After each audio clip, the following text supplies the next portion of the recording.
at 15 years old. We had a small town rodeo. It's the biggest thing that happens in my little town in Georgia. And so we went, and they make a big deal when the bull riding started. Other than that, it's just a regular rodeo. You're running around chasing your friends and not paying attention. But before the bull riding starts, they make a big deal like, all right, parents, kids back away from the fences, blah, blah, blah, and they make a big scene and they jam up the music and it gets loud in there. And long enough for us to stop and like, what the hell's about to happen? And so we watched it, and then I'm all like, man, I want to try it.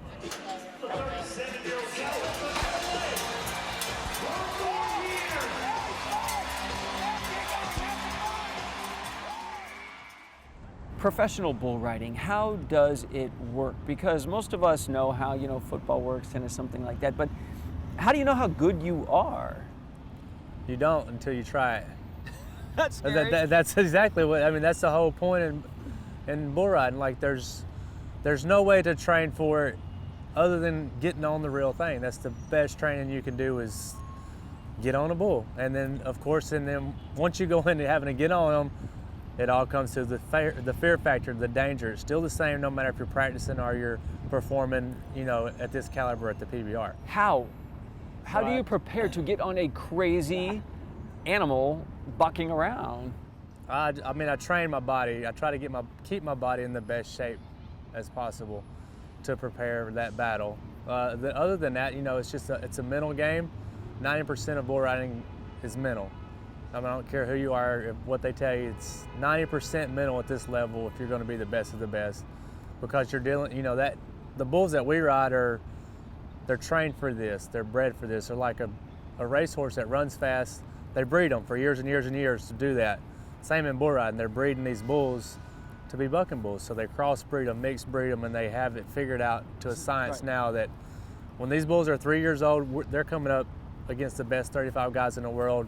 And we struggle to ride them, and we're the best guys in the entire world. The bulls that we bring here, the caliber is totally different than any local rodeo you'll ever see. Another practical concern is health, I'd imagine, like concussions.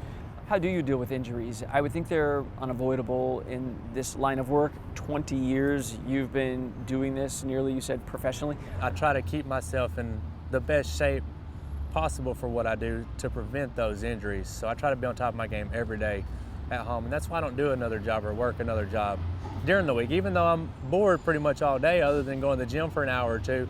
A lot of Netflix time, man. I don't have nothing else to do, but I'm constantly preparing my mind for the weekend to keep me safe, to try to prevent, but sometimes it's a dangerous sport. You can't prevent the injuries that it's going to happen. So when everything could change in a moment and you just wonder about your own economic certainty, like this is your job. It's not something you do on the side. Is it feasible for a really good person to become a professional, or are you an outlier? I don't know, maybe a little both. I guess it's hard, really. To stay there. Seems hard.